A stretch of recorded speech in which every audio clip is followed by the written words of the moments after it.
प्रदेश में फिर पायलट समर्थकों की बेसब्री। आलाकमान के फैसले से पहले समर्थक क्यों बेचैन? खून तो बहुत छोटी बात है, लेकिन पायलट साहब के अगर मेरी चमड़ी का एक एक खून का कतरा भी जरूरत पड़े तो उस नेता के लिए देने को तैयार। क्या है पायलट समर्थकों की बयानबाजी के मायने? ये होल्डिंग हटाए जा सकते हैं, लेकिन जो दिलों में जो लोगों के प्यार है सचिन पायलट जी को जो दिलों में बसता है उसको मिटाया नहीं जा सकता। सचिन गुट के विधायकों का फिर पायलट राग। राजस्थान की जनता का हुजूम जिस प्रकार से प्यार सचिन पायलट साहब के लिए उमड़ा है, आप समझ सकते हैं कि सचिन पायलट साहब ने राजस्थान की सरकार बनाने में अपना बड़ा योगदान दिया था। उस आदमी को आप ज्यादा दिन तक डिनाई नहीं कर सकते। पार्टी से ज्यादा पायलट के लिए बेचैन।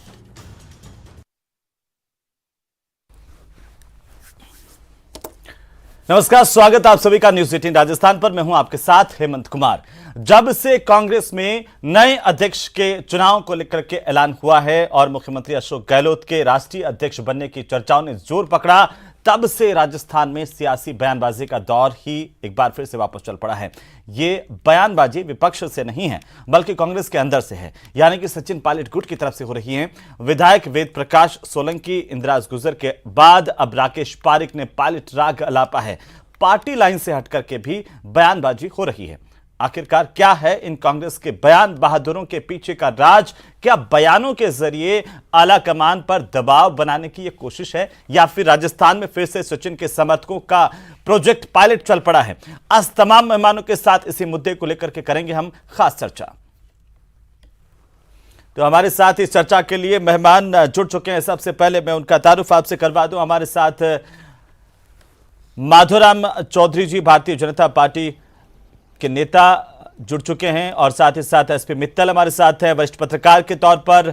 कुछ ही देर में कांग्रेस पार्टी के नेता आरसी चौधरी जुड़ेंगे, तब उनको ले लेंगे। बहुत स्वागत है आप दोनों का। और सबसे पहले मित्तल साहब, आप इसे शुरुआत करना चाह रहा हूं कि कैसे आप देख पा रहे हैं, क्या ये पार्टी लाइन से अलग हट करके जो बयानबाजी सचिन खेमे की तरफ से हो रही है, क्या माना जाए, कैसे हम इन्हें देखें? क्या पार्टी से ज्यादा एक व्यक्ति विशेष नेता को महत्व दे रहा है पूरा गुट, या फिर आलाकमान पर क्या कोई दबाव बनाने की कोशिश के तहत इन बयानों को देखा जाए? क्योंकि देखिए, एक के बाद एक जिस तरीके से बयान आए हैं, उसमें सचिन पायलट गुट के विधायकों के बयान हैं, उनसे साफ जाहिर होता है कि एक सीधे सीधे तौर पर चुनौती भी आलाकमान को कि आप अपना फैसला कुछ भी कीजिए, लेकिन जो हम कर रहे हैं उस लाइन पे आइए।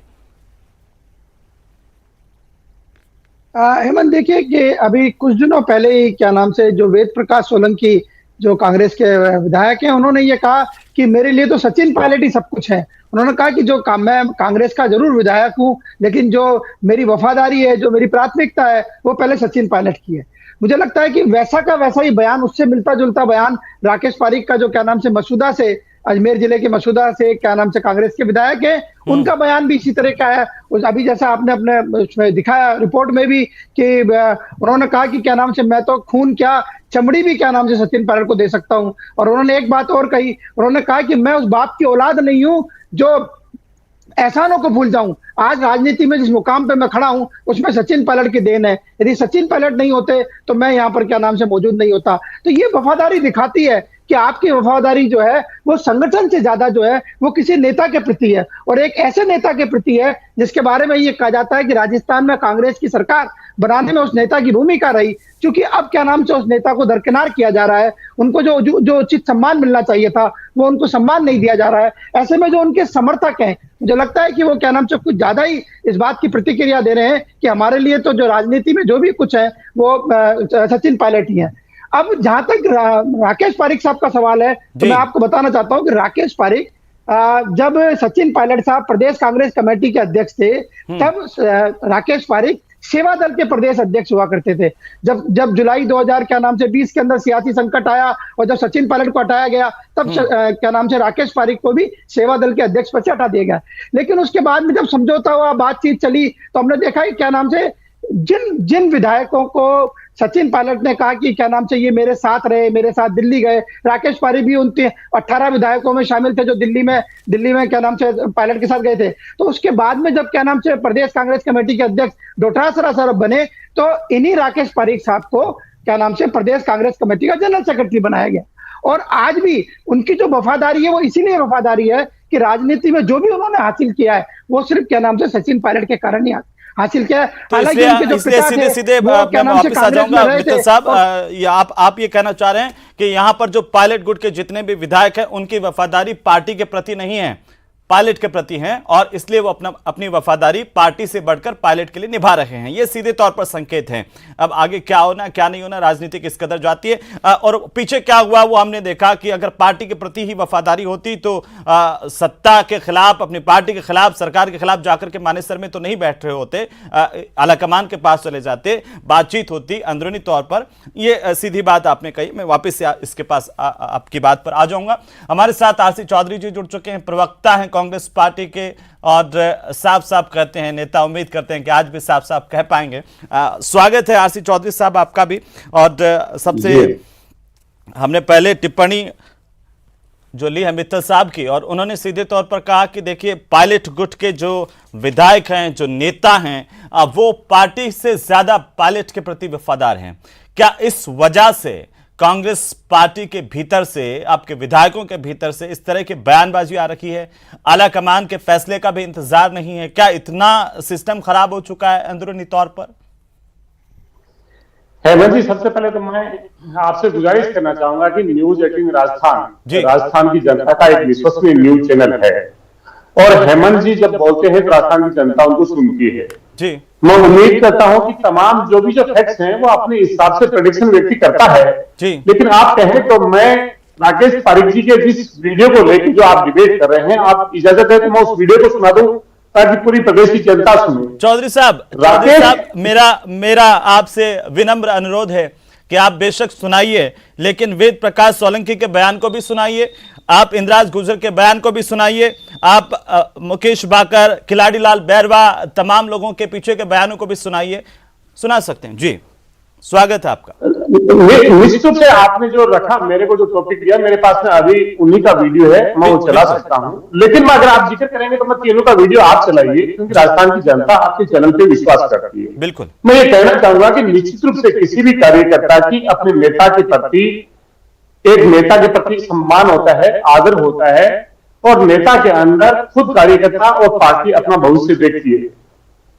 इसलिए कार्यकर्ता उत्साह में नेता का अगर कोई चीजें कहता है, नेता की अगर जिक्र करता है, नेता के अगर कार्य की जिक्र करता है, निश्चित रूप से मित्तल साहब ने सही कहा कि वो सेवादल के अध्यक्ष रहे राकेश पारिक जी, और सेवादल के अध्यक्ष रहने के साथ में जिस मसूदा सीट से जीत के आए, एक गुदड़ी के लाल को अगर विधायक का अवसर कहीं पे मिलता है तो वो कांग्रेस पार्टी में मिलता है, और उस कांग्रेस पार्टी के तत्कालीन अध्यक्ष सचिन पायलट होते हैं। इसलिए मैं ये बड़ी खुशी के और दम के साथ में कह सकता हूं, कांग्रेस पार्टी के अंदर निर्णय धनबल, भुजबल और बाहुबल के आधार पर नहीं होते। पार्टी के प्रति निष्ठा, पार्टी के प्रति समर्पण, और पार्टी उसके साथ में खड़ी होकर उसके सपनों को आयाम देती है। जो सपनों को आयाम देने वाला, सही निर्णय करने वाला अगर कोई नेता सचिन पायलट के तौर पर उन्हें नजर आता है तो उन्होंने निश्चित रूप से उनकी प्रशंसा की होगी और करनी ही चाहिए। वो वीडियो सुनाइए आप जो सुनाना चाहते हैं चौधरी साहब जी। आपकी मन की इच्छा आए बाहर, मैं तो चाहता हूं आप कहें अपनी बात ठीक तरीके से, लोगों तक पहुंचे। नहीं, मन की इच्छा क्या है, ये हर कार्यकर्ता की इच्छा है जी, जी। मैं ये कह रहा हूं कि पार्टी के बिना किसी नेता का अस्तित्व नहीं है। ठीक है, पार्टी ही नेता बनाती है, पार्टी जब किसी को अवसर देती है तो वो नेता बनता है। ठीक है, और वो नेता अगर अपने काम से लोगों के मानस पटल पे, लोगों के दिल पे जगह बनाता है, वो चाहे सूबे के मुख्यमंत्री हो, प्रदेश के निवर्तमान अध्यक्ष हो या वर्तमान अध्यक्ष हो, उसी कार्यशैली के आधार पर बढ़ते हैं। कांग्रेस पार्टी के अंदर लोगों को बोलने की आजादी है। हेमंत जी, आपने देखा कि रोहित शर्मा जी बांसुर से आते थे, उन्होंने वसुंधरा जी के लिए कुछ कह दिया और उन्हें पार्टी से बाहर का रास्ता दिखा दिया। क्या ऐसा होना चाहिए? जिसने सूबे में सरकार बनाई भारतीय जनता पार्टी की, और पहली बार पूर्ण बहुमत से बनाई और ऐतिहासिक आंकड़े के साथ में बनाई, उसकी थोड़ी सी उसकी प्रशंसा करने में बाहर का रास्ता दिखा दिया। उस वसुंधरा राजे जी का बर्थडे मनाने के लिए कोटा में गए। ठीक है, विधायकों को आपकी अपनी पार्टी की बात, आरसी जी आपकी पार्टी की बात, आप कह रहे हैं कि राकेश पारिक ने सिर्फ इतना ही तो नहीं बोला था। हाँ, राकेश पारिक ने कहा, राकेश पारिक जी जिस और वो पार्टी के लिए तो उन्होंने एक बार भी नहीं कहा। आप कह रहे हैं कि पार्टी के प्रति भी सब वफादार है। एक बयान बता दीजिए पार्टी के प्रति जिसमें उन्होंने कहा कि मेरा खून का एक कतरा मैं पार्टी को सौंप दूंगा, मेरी चमड़ी भी पार्टी के काम आ जाए। एक बार तो नहीं बोला ये। खिलाड़ी लाल बैरवा सीधे तौर पर कह रहे हैं कि बहुत औलिया अब तो बनाना ही पड़ेगा। तो क्या भरोसा नहीं है आला कमान पर? हेमंत जी, और ये बयान तो आपने सुने होंगे ना सर, वेद प्रकाश सोलंकी ने क्या क्या कहा। मैं सारे बयान रखूंगा तो वो आपके जहन में भी है ना। मेरे जहन में बिल्कुल है। मैं उचित नहीं समझता कि वो पीछे के सारे बयान ला करके मैं अभी आपके बाद एक के बाद एक वो ट्वीट और सारे वो मुझे भी याद है और आपको भी याद है। मानेसर की यात्रा से लगा करके आज तक जितने भी अब वो अच्छा नहीं लगेगा आपको, इसलिए आप बताइए कि क्या ये ठीक है? क्या ये पार्टी लाइन से अलग स्थितियां नहीं है क्या? सर एक बात बताऊं, मानेसर की यात्रा ना होती तो भारतीय जनता पार्टी बेनकाब कैसे होती? मानेसर की यात्रा ना होती और कांग्रेस के विधायक भारतीय जनता पार्टी के केंद्रीय मंत्री का अगर ऑडियो रिकॉर्ड ना करते और 30,000 करोड़ की जो उनकी पेश की थी उसको अगर नहीं बताते तो राजस्थान की 7.5 करोड़ जनता को कैसे पता चलता कि ये लोकतंत्र के हत्यारे हैं, आपके जनादेश को धन बल के आधार पर कुचलते हैं। निश्चित रूप से कुछ साजिशें जब कोई दूसरे लोग रचते हैं तो उस साजिशों को बेनकाब करने के लिए आपको उनका हिस्सा बनना पड़ता है। और मैं उन साधुवाद करना चाहूंगा उन विधायकों को जिन्होंने उनके साथ में सवाल किया और फिर जाके मुख्यमंत्री से मिले और बताया कि ये आपकी सरकार के खिलाफ साजिश हो रही है और ये राजस्थान की सरकार बची और भारतीय जनता पार्टी के जो मंसूबों को बेनकाब किया। इसलिए बहुत अच्छी चीज होनी चाहिए। जिस प्रकार से जनता को उन्हें कहना चाहिए था वो भूल गए उस अटल जी की बात को जो संसद में अटल जी कहते थे और भारतीय जनता पार्टी के नेता गर्व से कहते थे कि बिकने के लिए तो लोग तैयार थे लेकिन मैं खरीदने के लिए तैयार नहीं था। मैं ऐसी सत्ता को बार बार ठोकर मारता हूं जो खरीद के तो आप कह रहे हैं चौधरी साहब, आप कह रहे हैं कि खरीदने वाले की तो कोई, आप कह रहे हैं बिकने वाले की तो कोई गलती नहीं है, गलती सिर्फ खरीदने वाले की है। और आप ही के नेताओं का बयान है सर कि अपना ही सिक्का खोटा हो तो बाकी दूसरों को क्या दोष दें। मैं आता हूं माधोराम चौधरी जी, क्या प्रतिक्रिया है आपकी? देखिए हेमंत जी, वैसे तो राजनीतिक में हर चीज के मायने होते हैं। हाँ, कांग्रेस के नेता क्या कह रहे हैं या नहीं कह रहे, रामचंद्र जी आरसी साहब जिस प्रकार से बोल रहे हैं शायद ऐसा लग रहा है कि वो अपनी गिरेबान में नहीं झांक रहे और दूसरे के गिरेबान में ज्यादा इनको पैरों नहीं दिख रही, पहाड़ पे ज्यादा दिख रही है। हाँ। तो अभी जो आप जिस विषय के ऊपर डिबेट रखी है उस पे तो मैं नहीं कहता ये जाने इनका काम जाने, क्या वेद प्रकाश जी बोलते हैं, क्या राकेश जी बोलते हैं, क्या राम खिलाड़ी जी बोलते हैं, वो सारे विषय आपने बताए हैं। परंतु मैं तो इतना सा निवेदन करना चाहूँगा, राजस्थान के अंदर जनता ने इनको मैंडेट दिया है। मैंडेट दिया है अपने 4 साल में। आपने ये देखा कि चाहे अशोक जी गहलोत हो जिनके बारे में बड़ा सभ्य और सौम्य आदमी इनको कहा जाता था, उन्होंने अपने ही नेता को किस प्रकार से बोला, निकम्मा कहा, उन्होंने कहा कि रगड़े खाने चाहिए। ये शायद आरसी साहब ये कह रहे हैं कि इससे हमारे जो आपस में एक दूसरे को हम गाली देते हैं या ओछा बोलते हैं उससे कांग्रेस में बहुत अच्छी परंपरा है ये, इसलिए शायद ये बोलते होंगे। और ये इनको बार बार ये उस चीज़ को प्रोटेक्ट करके और बीजेपी के ऊपर ले जाते हैं, ये वैसा कर रहे हैं, ये वैसा। आप पूरे देश में जिस प्रकार से आप धीरे धीरे ख़त्म हो रहे हैं, आज भी उस चीज़ को ये एडमिट नहीं कर रहे। ये एडमिट ये नहीं करना चाहते कि हम गलती कर रहे हैं, हमारा संगठन खत्म हो गया, हमारा कोई नेतृत्व नहीं है और कोई किसी को मान नहीं रहा है। तो इस प्रकार ये कह के और एक बार बीजेपी ये अब इनके खुद के विधायक बिके और ये कह रहे हैं साहब हमने उनको बीजेपी वालों को बेनकाब कर रही है। बीजेपी का क्या लेना देना? राकेश पारिक को तो हमने नहीं कहा, आपने आपके नेता के बारे में ये कह रही है। आपके राम खिलाड़ी जी को तो हमने कहा नहीं कहा, राजेंद्र जी गुड्डा को तो हमने नहीं कहा। वो कहते हैं कांग्रेस मेरे को जिताने वाली नहीं है, मैं तो अपने हिसाब से जीत के आता हूँ और मेरा उनसे कोई लेना देना नहीं है। परंतु राजस्थान की जनता है वो अब की बार बड़ा ठगा महसूस कर रही है, क्योंकि इनकी जूतम पेजार के अंदर इनकी नाक भी काटते हैं 9 गुना बढ़ जाती है। मारवाड़ी में जो कहावत है वो सच्ची अब की बार चरितार्थ कांग्रेस पे हो रही है।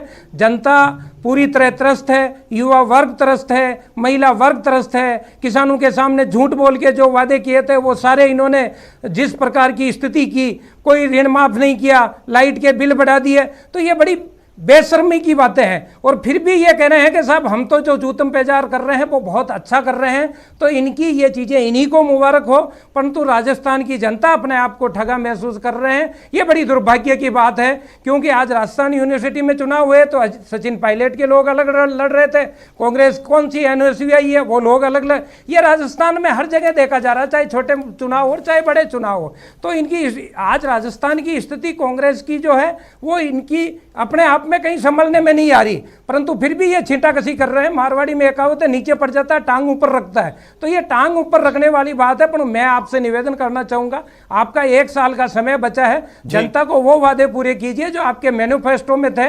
जनता त्रस्त है, आज लंपी की बीमारी पूरे राजस्थान में, गायों का जहां लाखों गायें मर गई वहां कोई पूछने वाला नहीं है, नेता न किसानों के और न जो पशुपालक है उनके सुख दुख में जाके कहीं आंसू पूछ रहे हैं। हाँ, हम कह रहे हैं कि वो बीमारी तो आपके बस की बात नहीं है, परंतु कहीं ना कहीं आप उनको जाके आंसू तो पूछिए, उनको मुआवजे की बात तो कीजिए, आप आपकी बात तो वहां सामने जाके रखिए।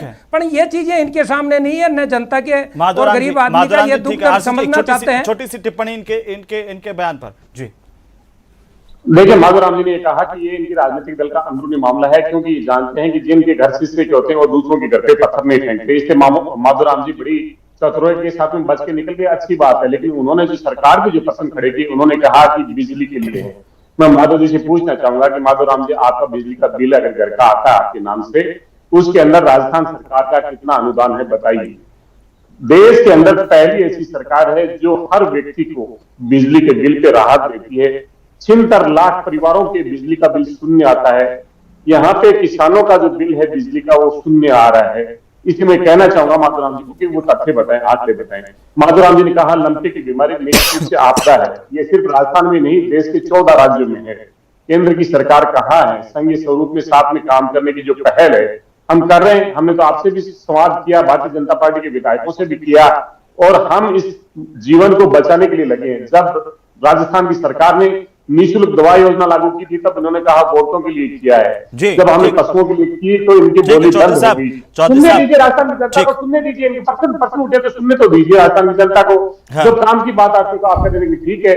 मैं कह रहा हूं कि हम मानवता के लिए काम करते हैं, हम जवाबदेही के लिए काम ठीक है। लेकिन चौधरी साहब सवाल तो तब उठते हैं ना, चौधरी साहब वापिस उसी पर आते हैं, डिबेट पर आते हैं, सवाल तो तब उठते हैं और विपक्ष को भी उठाने का मौका तो आप ही के अपने लोग देते हैं ना। अगर निवाई के कार्यक्रम में विधायक इंद्राज गुर्जर ये कहें कि सचिन पायलट का साथ नहीं देने वाले गुर्जर समाज के विधायकों को हम सबक सिखाएंगे, ऐसे विधायक गद्दार हैं। और अगर छात्र संघ चुनाव के बाद में मुकेश बाकर ये कहें कि हम किसी की दया पर राजनीति नहीं करते, निर्मल चौधरी का टिकट इसलिए काटा था क्योंकि मुकेश बाकर का ठप्पा लगा था, और बाकी के विधायकों के एक के बाद एक अगर मैं बयान बताऊं तो आप इसका सहजता से अंदाजा लगा सकते हैं कि सब कुछ ठीक तो नहीं है पार्टी के भीतर।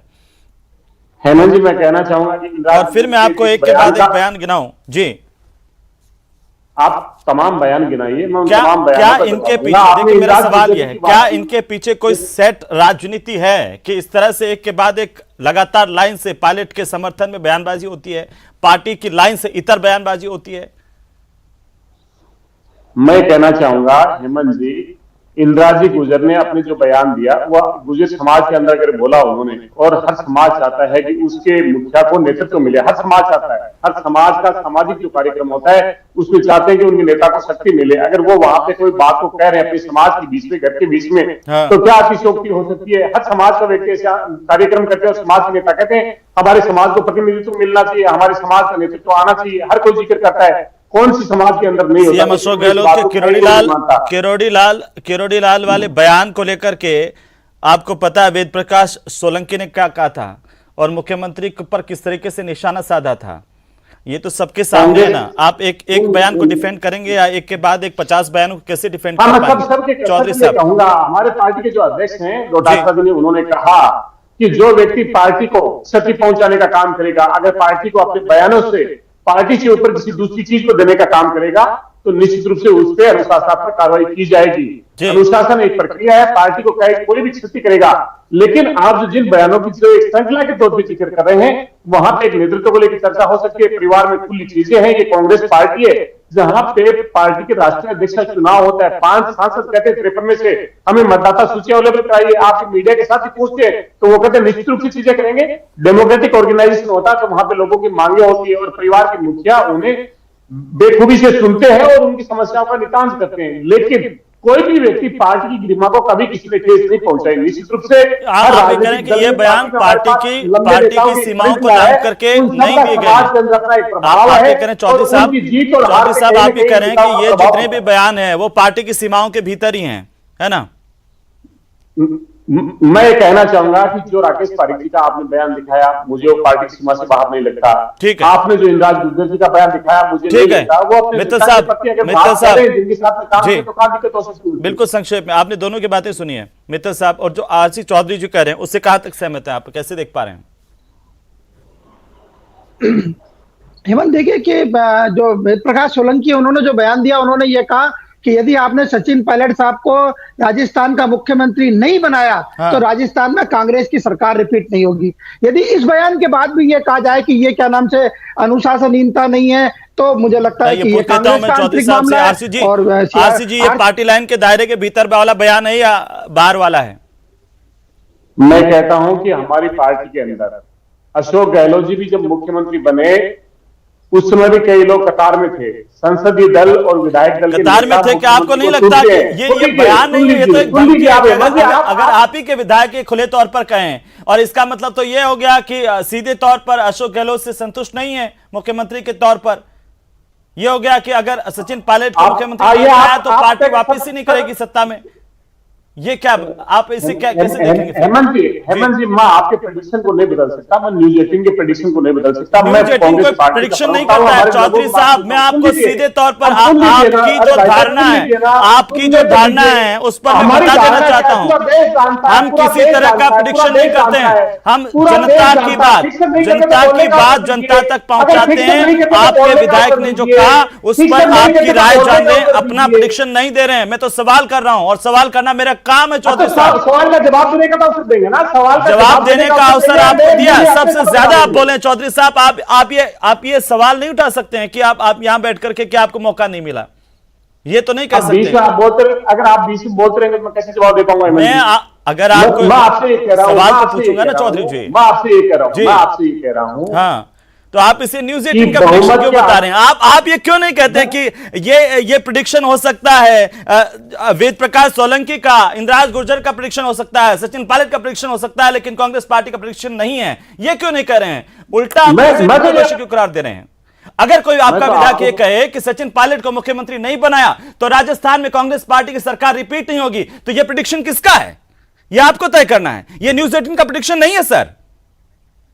अब मैं जवाब दे दूं हेमंत जी, मैं बड़ी विनम्रता के साथ ये कहना चाह रहा हूं, कांग्रेस पार्टी एक डेमोक्रेटिक ऑर्गेनाइजेशन है। इसके अंदर विधायक दल के नेता, विधायक जो चुने हुए हैं वो अपने विधायक दल के नेता का चयन करते हैं, बहुमत के आधार पर होता है। कई लोग मुख्यमंत्री का स्वप्न देखते हैं, कई लोगों की इच्छा होती है, बहुमत जिसके साथ होता है वो मुख्यमंत्री बनता है। और पर्यवेक्षक के तौर पे हमारा केंद्रीय नेतृत्व यहाँ पे पर्यवेक्षक मिलता है और उनके सामने वो निर्णय होता है। ये बात ठीक है चौधरी साहब, बात ठीक है, ये वाली बात ठीक है लाइन की, केंद्रीय नेतृत्व जो फैसला लेगा उसी पर पार्टी आगे बढ़ेगी। बयानबाजी होती रहती है, लेकिन फिर भी गंभीरता से एक पार्टी को इस तरह की बयानबाजी को लेना चाहिए, दरकिनार नहीं करना चाहिए। बहुत शुक्रिया, मैं माफी चाहता हूं, समय नहीं है। बहुत शुक्रिया हमारे साथ जुड़ने के लिए चौधरी साहब आपका भी, मित्तल साहब आपका भी, माधव सिंह जी आपका भी बहुत शुक्रिया। कुल मिलाकर के सचिन पायलट गुट एक बार फिर से बयानों को लेकर के चर्चाओं में है। पार्टी कह रही है कि पार्टी लाइन के अलग जाने वालों पर पार्टी कार्रवाई करेगी, लेकिन फिलहाल इस तरह की बयानबाजी किसी पार्टी के लिए सही नहीं कही जा सकती है। हालांकि आगे क्या होगा उसके लिए इंतजार करना होगा। नमस्कार।